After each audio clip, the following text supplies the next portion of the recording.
Good morning. Welcome to our Sunday time of devotion and connection.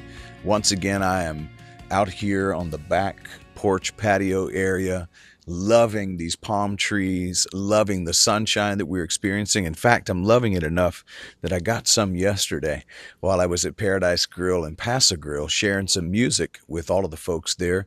It's been a beautiful weekend, and it's an honor to be with you here today. I'm grateful to be a part of your life. I want to look at part one of Fear is Learned. I know that is maybe not highly philosophical, but I want to look at what that really means, that fear is learned. And I want us to take a look at it because it pertains to this month's series on shedding and really dissolving the obsolete self. What we've said this whole year is that we're operating at a higher level of invitation through this time of awakening, asking us to not just have an intellectual approach to awakening, but to actually begin to embody it into our nervous system. It's not enough, as the fifth principle of the Unity 5 principles says, it's not enough to believe these things, to have some kind of an acknowledgement within our belief systems. We need to act on them. And so, loved ones, I want to share something with you today that I believe is powerful and I believe can be life-changing for you. It has been life-changing for me.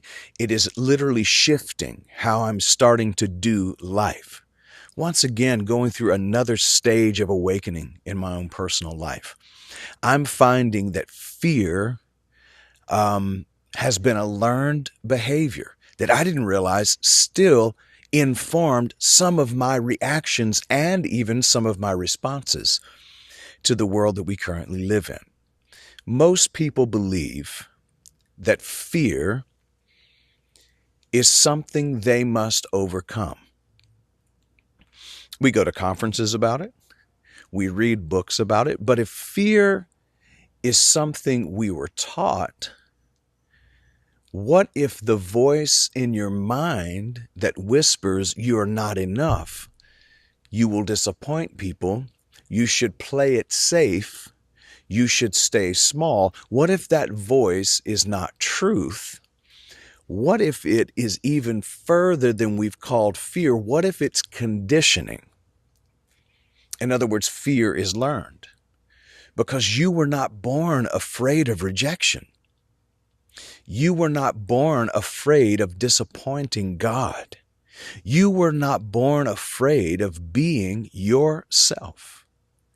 Fear was a learned and conditioned belief. And anything learned, please hear this from the very beginning today, anything learned can be unlearned. Anything programmed can be deprogrammed. This is the good news. If fear, the learned response to all of the things I just named, if that was taught to you or you simply caught it, because some things are taught and other things are caught, if you caught that dis-ease and dysfunction, there is a way to unlearn it and to deprogram it. Last week, we talked about shedding the old skins. We said we are pushing aside that which doesn't fit our expansion anymore. We weren't talking about self-rejection, not spiritual self-improvement, but the sacred ending of what no longer carries life.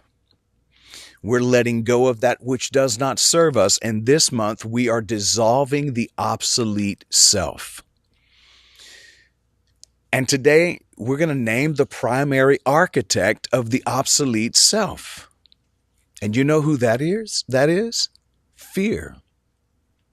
Fear is the primary architect of the obsolete self. Now, let me clarify something. I'm not talking about instinct. I'm not talking about wisdom. I'm not talking about healthy caution. When I'm talking about fear, that's not what I'm talking about. I am talking about fear as identity. That's what I'm talking about. I'm talking about fear as a worldview. Fear as an operating system. Most people do not need more courage This is what I've come to find. We need to unlearn fear. We don't need more courage. We need to unlearn fear. You see, you were not born with most of the fears that you carry around inside of you. You were not born afraid of being unworthy.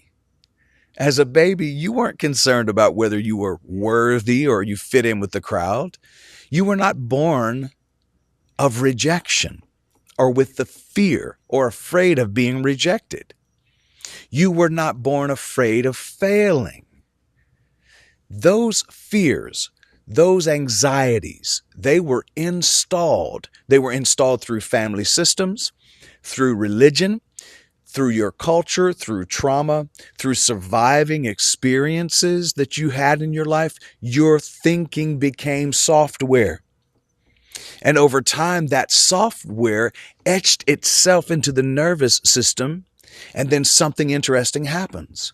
When it's etched into the nervous system, the program runs long enough that we start believing it is who we are. In other words, the software, when it runs on fear, starts to make the hardware operate in fear. We say things like, that is just how I am. I'm just always anxious. I've always been anxious. I just don't trust people. But even great psychiatrists and psychologists, the great, really, to me, one of my favorite teachers of human behavior is Carl Jung. And Carl Jung said something remarkable. Until the unconscious becomes conscious, it will direct your life and you will call it fate. So when fear is unexamined, it becomes your personality. But personality is not always your identity.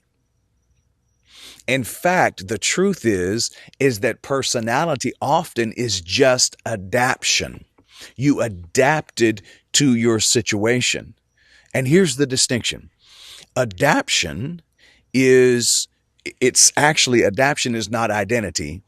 The obsolete self is adaptation. The emerging self is essence. And that's your true identity. And so in modern neuroscience, we have it confirmed that something spiritual teachers have been saying for millennia, and they've always hinted at it, and they've been teaching about it. Your thoughts reshape your biology. Your thinking patterns literally change neural pathways, your stress chemistry, your immune response, the vagal tone, your gene expression. In other words, the programs that you can run on reshape the machine. Software rewires the hardware. Software, thinking, thoughts, feelings, emotions, rewire the hardware, which means fear does not just live in your thoughts. It eventually lives in your nervous system. And that is why fear can feel absolutely convincing. Your body is reacting to patterns it learned long ago. And yet, 2,000 years ago, even Jesus, the great wayshower, said something incredible and simple. You shall know the truth, and the truth shall set you or make you free. You see, truth doesn't tighten you. Truth relaxes you. So here is something that is worth noticing about what Jesus said. If what you believe about God or yourself makes your nervous system contract and restrict, it may not be truth. It actually may be inherited fear that's been programmed inside of you. That the software was installed into the software and became a part of the hardware without you even realizing it. And now this is important. The fearful version of you is not your enemy. It helped you survive. I want to give us some compassion here, because often we think we have to judge the fearful self because it's not good. No, it helped you survive. It helped you belong. It helped you belong. It helped you avoid punishment. It helped you read the room. I wrote a poem about it just recently. I'm probably going to share it with you today. It helped you to anticipate danger, to read the danger ahead of time. It was intelligent. But survival strategies have expiration dates. They're not supposed to stay with you forever. Fear does not just keep you cautious. Fear makes you play smaller. Fear narrows your vision. Fear is what is whispering to you, do not try. Don't speak. Don't shine too much. Don't soften. Don't become vulnerable. Fear says survival is the highest goal, but survival is not the highest goal. Wholeness is the highest goal. Love is, peace is, joy is, abundance is. And this is why I believe St. Paul wrote the way he did when he said, God has not given us the spirit of fear, but of power, love, and a sound mind, because fear fragments the mind. Love regulates it. Fear reacts. Love responds. The obsolete self reacts. The emerging self responds. As I've said to you before, reaction or response. Responsibility, responding, is a power word. Reaction is giving your power away. And so here's the invitation. This is the invitation through everything that I've shared with you so far today. You are not wrong for having fear. Fear helped you survive. But survival is not why you're here. You are here to live expressed, not defended, not braced, expressed, not stressed or even here to impress, but to express. And the beautiful truth is this: fear may have been learned, but it was never your actual nature. And what is learned can be unlearned. This is why, I'm convinced this is why, St. Paul said, to live is Christ, to die is gain. I believe he was depressed in the moment. To live, he probably was saying, is crisis. You remember when Jesus said to those who are around him, take up your cross and follow me? I actually believe what Jesus was talking about there was individuation. And individuation requires that we look deeply into the mirror and see our truest self. And that is what it means to live in Christ consciousness. It's what Carl Jung called individuation. It's what Paramahansa Yogananda called self-actualization and realization. This is what it means to be born again, so that you're freed from the conceptual mind that has really hampered you, has dismayed you, has caused you to live in a constant state of anxiety and fear. Small, playing it small so you don't get in any kind of trouble. You don't want to shake the boat. And so St. Paul said to live is Christ, but to die is gain. He actually believed, I believe this, he believed that it was better for him to just get up out of here. It would be easier, because to live as Christ is to take up the cross of self-actualization and personal individuation to thine own self to become true. In fact, Carl Jung, I'm trying to remember the quote, how it goes right now, but basically he says, the honor of a lifetime is to truly get to know you, to truly become the true you. The authentic, real, genuine article you. But fear will do its best to keep you from doing that. And that's an installed program that can be deprogrammed and unlearned. So this month of March, we're saying if we're moving toward this great emergence together, then a part of the process is to let go of the obsolete self, to watch the obsolete self dissolve. The one who was taught to play small, the one who was taught that your difference made you strange or meant something was wrong with you, when the whole time your difference is actually what is the real you. That is the real you. It's not strange or weird or off the wall. That is the very thing that individuates you and brings you into your uniqueness. St. Paul also said, don't be conformed to this world, but be transformed by the renewing of your mind so that you can locate the good, acceptable, and the perfect will of God. So as we go through this process over the next 2 weeks, we're looking at fear and it being a learned program and how to deprogram it. We start deprogramming it by naming what it actually is and what it isn't. And what it actually is a learned behavior that causes you to shrink. Again, this is not healthy caution. Healthy caution keeps you from jumping off of a house, knowing that if I jump off of the house, I'm probably going to hurt myself. So healthy caution is good, but living in a fearful existence, even with the wars that are going on in our world right now, living in that fear, perfect love casts out fear. So we're perfecting the love so that we can unlearn the programmed fear and move into a higher level of existence. This is how we prepare ourselves for a full emergence into the highest truth of who we really are. Reprogramming the software is fantastic. What makes you an overcomer is to not just reprogram the software, but it's to directly heal the hardware so that not only the software, but the hardware are operating in alignment with your highest truth. And that ultimately is what we're here to do. So we are not getting rid of fear, but we are learning to live fearless.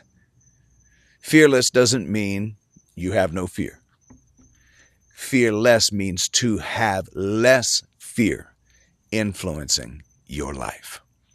This is my invitation to you to really dig down deep on this and start locating the places in you where the programming of fear have been embedded into the software and lived out in the hardware. With this encouraging, hopeful statement, anything learned can be unlearned. Anything programmed can be deprogrammed.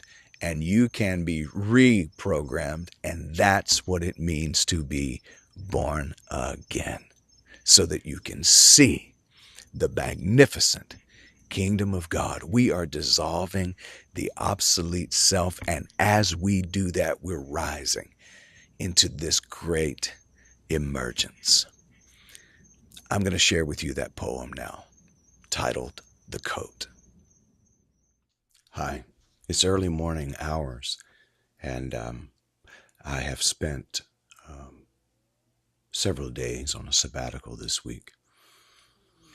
And so it's early morning now, and I felt compelled to write this poem about my own journey and how I've come to realize that fear is not something for me to conquer.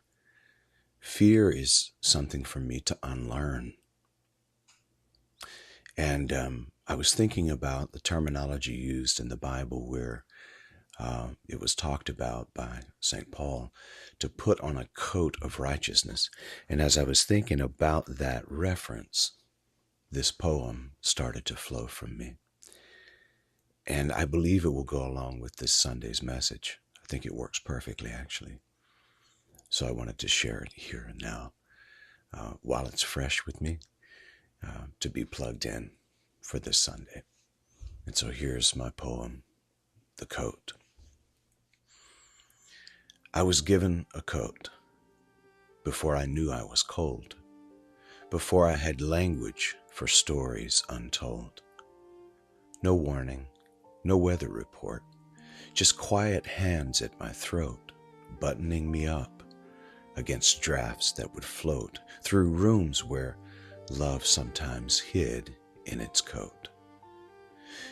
The air in that house shifted fast. Warmth never lingered, it rarely would last. So I learned very young what no child should learn, how to watch every door, how to wait every turn. The coat fit snug, it fit tight, lined with alertness, stitched up with fright. threaded with whispers, be careful, be small, don't shine too brightly, don't risk it at all. It softened sharp silence, it cushioned harsh tone. It taught me to brace before being alone. The coat was loyal, and the coat was wise. It helped me to read rooms and study eyes. It kept me safe through unpredictable weather, so I wore it always. We grew up together. I wore it to school. I wore it to love. I wore it in rooms far warmer than the one I came from. And I could not explain why I felt so tired, why joy felt dimmed, why desire felt wired.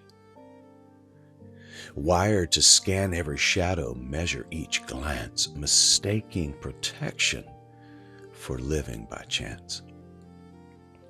One day someone asked, soft-spoken and slow, "Are you warm in that coat?" And I didn't know. Because truth be told, I was overheated, exhausted, defeated. Winter had ended, the threat had retreated, and still I stood guarded, layered, completed. So I loosened one button, nothing broke. I loosened another, still no smoke. The sky didn't darken, the floor didn't split. The world did not punish my loosening it. And when I slipped it off, I didn't curse its design. It had sheltered my heart. It had been there in my harshest time. I folded it gently, laid it down. No fire, no fury, no dramatic renown. Because the coat was not evil. It was simply old. And I am not that child in that house, in that cold. The air is steady, the light is clear. The rooms are warmer than memory's fear. Survival kept me, but survival is small. I am meant for more than bracing for fall. The coat can rest. It has done its part. It guarded my body. It guarded my heart. But it isn't winter anymore.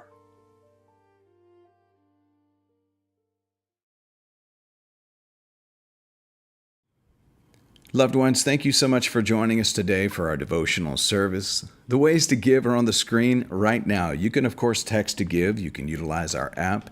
You can also go to firstunity.org/give. And on that page, you can actually decide to become an auto giver. That's really what it takes to become a sustaining partner to this ministry. If you believe in what we're doing here, I'm asking you to consider supporting the light that currently is and seeding that light for the future. We continue with our ways to give by offering our P.O. Box, our Cash App, and our QR code for you to scan on the screen.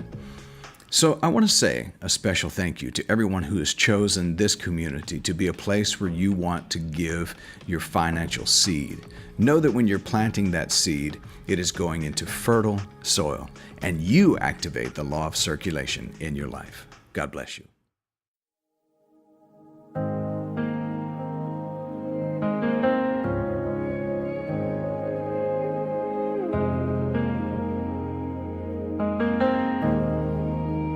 Let there be peace on earth, and let it begin with me. Let there be peace on earth, the peace that was meant to be.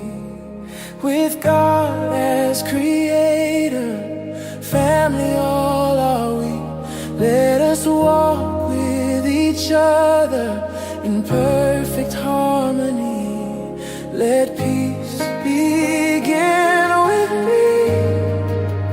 Let this be the moment now. With every step I take, let this be my joyous vow, to take each moment and live each moment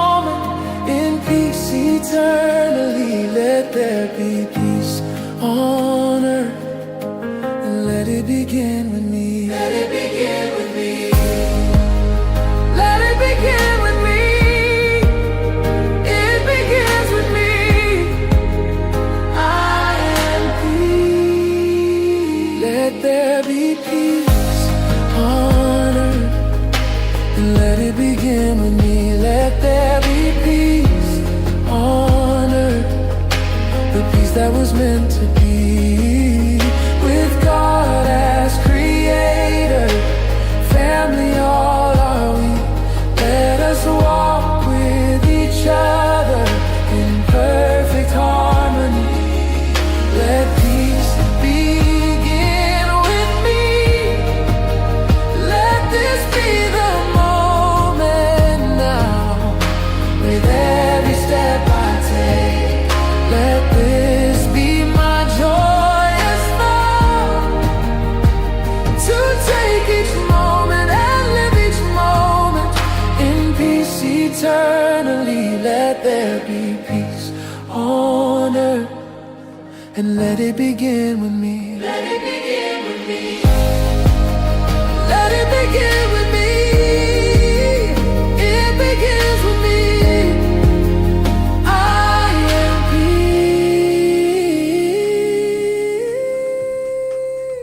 I am peace. I am peace.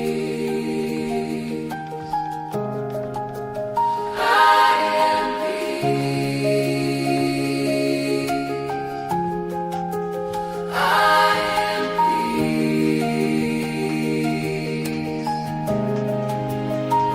To take each moment and live each moment in peace eternally.